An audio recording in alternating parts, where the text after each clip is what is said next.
여러분들, 오늘의 문제 또 풀어봅시다. 오늘 제가 여러분들한테 이제 소개할 문제는 안보경찰 첫 번째 문제, 보안관찰법입니다. 물론 이제 우리가 보안관찰법 앞에 국가보안법이 있긴 한데, 그동안 보면 국가보안법이 우리 채용시험에 그렇게 나오질 않고 있거든요.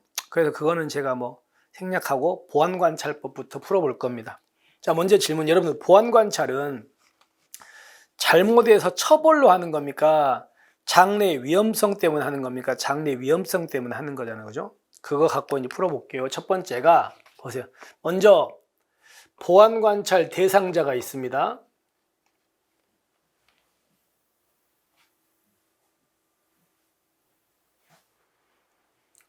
대상자가 있는데, 대상자 중에서도 무슨 위험이 높아야? 재범의 위험성이 높으면 그때 절차를 거쳐가지고 보안관찰 처분이라는 걸 때리는 거예요. 그럼 여러분들, 대상자는 아직 보안관찰을 먹은 거예요? 아직은 먹기 전이에요? 전인 사람입니다. 그럼 어떤 사람이냐면, 첫 번째가 보안관찰 해당 범죄 내지는 이와 경합된 범죄를 저질렀어야 돼요. 이 범죄를. 그래서 여러분들이 기억할게요. 공부하는데 형법에 있는 범죄 내란 외환죄 중에서 보안관찰 해당 범죄가 아닌 걸 암기하고 있어요. 아닌 게 뭡니까? 내일 전이죠. 뭐요? 내란죄. 형법상 일반의적죄. 형법상 전시군수계약 불이행죄는 보안관찰 해당 범죄가 아니다. 꼭 기억하세요. 그러면 형법상 내란죄, 일반의적죄, 전시군수계약 불이행죄를 저지른 사람한테는 보안관찰 때릴 수가 없어. 대상자가 아니니까. 그 다음에 이런 범죄를 저질러 가지고 금고 이상의 형이 선고돼야 돼. 형기 합계는 몇 년 넘어야 돼? 3년 넘어야 돼요. 그리고 형의 전부나 일부를 뭐 해야 돼? 집행받은 사실이 있어야 돼요. 따라서 보세요. 맞는데 실형 여부를 불문한다 때문에 이것 때문에 X. 집행받아야 돼. 실형. 그래서 이것 때문에 X입니다. 그러면 저 보세요. 이 네 가지 조건이 구비되면 무조건 보안관찰을 때린다고요. 재범 위험이 높아야 되는다. 높아야 됐다. 그러니까 대상자 중에서도 재범 위험이 낮으면 보안관찰을 당해 안 당해? 안 당할 수 있는 겁니다.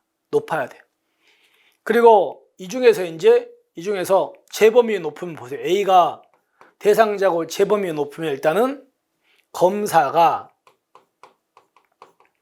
이 사람을 청구합니다.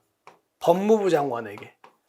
법무부 장관은 보안관찰 처분 심의위원회를 거쳐가지고 법무부 장관이 이 사람한테 보안관찰을 때립니다. 그래서 이 보안관찰 처분을 이렇게 먹은 사람을 뭐라고 한다? 이 사람을 피보안관찰자라 그래요. 그럼 여러분들 질문. 피보안관찰자하고 대상자하고 좀 다른 건지 아시겠죠? 대상자는 아직 보안관찰 안 먹은 사람이야. 근데 이 사람은 재범 위험이 높다고 절차 거쳐서 먹은 사람 아시겠죠? 그럼 일단 1번 기억은 잘못된 거 아시겠죠? 두 번째, 보안관찰을 받은 자는 보안관찰 법이 정하는 바에 따라 소정의 사항을 여러분 여기서 신고는 전부 다 누구한테 신고합니까? 경찰서장이죠. 예, 서장한테 신고합니다. 검사가 아닙니다. 그 다음에 만약에요, 내가 교도소장인데 아까 봤던 이런 대상자가 내가 소장으로 있는 교도소에 들어온 거야, 최근에. 그럼 교도소장 나는요, 이런 대상자가 들어왔다고 알려줘야 돼. 누구한테? 그걸 갑시다. 교도소장은 보안관찰 처분 대상 제당한 자가 생겼으면 7일 이내가 아니고 언제? 지체 없이입니다.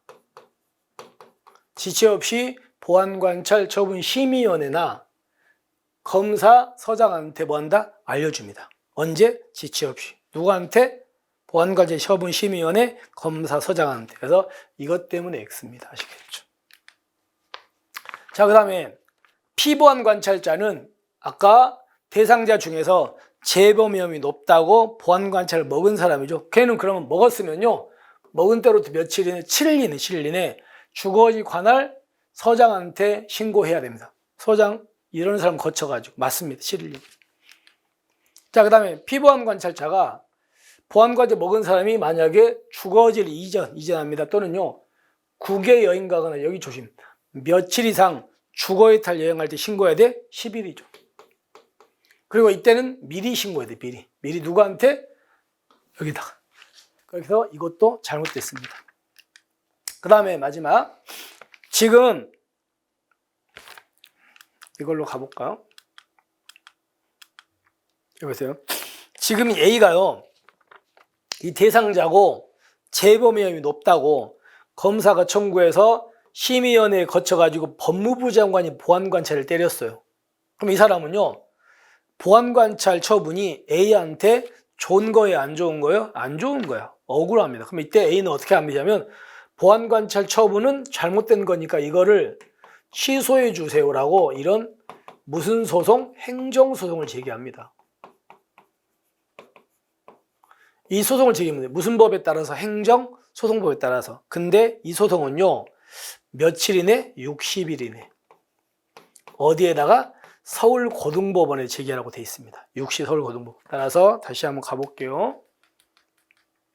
자, 법무부 장관의 결정을 아까 받은 자가 이의가 있으면 행정소송법이 정하는 바에 따라서 집행된 날부터 90일이 아니고 며칠? 60일 이내. 그리고 서울고등법원 이건 맞습니다. 이렇게 해가지고 구제를 받을 수 있습니다. 됐습니까? 이렇게 해서 이제 정리할게요. 자, 첫 번째가 보안관찰 대상자는 해당 범죄와 경합된 범죄로 금고 이상이고 형기학기 3년 이상까지 맞는데 실형 여부 불문이 아니고 형의 전부나 일부를 집행받은 사실이 있어야 돼. 잘못됐어. 그 다음에 검사에게 신고가 아니고 서장한테 신고다. 됐죠? 그리고 교도소장은 보안관찰 처분 대상자에 해당하는 자가 생기면 7일 이내가 아니고 지체 없이 여기다가 통보해 준다. 그리고 리을은 맞고요. 그리고 여기는 10일 이상이다. 그리고 소송은 60일 이내라고 돼 있다. 아시겠죠? 잘못됐습니다. 그래서 이것만 맞고 다 잘못된 거지. 됐습니다. 이렇게 해서 우리가 이제 보안관찰에 대한 걸 마무리하겠습니다. 근데 물론 또 내면 좋은데 보안관찰은 두 개나 낼 필요는 없을 것 같아서 여러분들이 부족 한번 좀 채우시고요. 다음에는 이제 북한 이탈 주민이라든지 이런 게 있으니까 그리 가겠습니다. 여러분들 오늘 또 이렇게 해서 한 문제 풀어봤습니다. 물론 여러분께서 이제 경찰학은 특히나 이제 뒷부분에 많이 공부를 하니까 지금은 이제 경찰학 공부 시간 늘려야 됩니다. 어차피 형사법도 100점이고 경찰학도 100점이에요. 근데 여러분 진짜 형사법에 투자하는 시간만큼의 경찰학에 투자 좀 하시라고요. 근데 그래야 경찰학을 점수가 나오죠. 근데 그만큼 공부하지도 않으면서 좋은 점수 나오라고 하면 그건 정말 문제가 있는 거죠. 꼭 지금부터는 경찰학 공부 시간 늘려나가시기 바랍니다. 자, 여러분 오늘 이렇게 마무리하고요. 우리는 내일 또 여러분에게 새로운 문제로 찾아뵙겠습니다. 수고하셨습니다.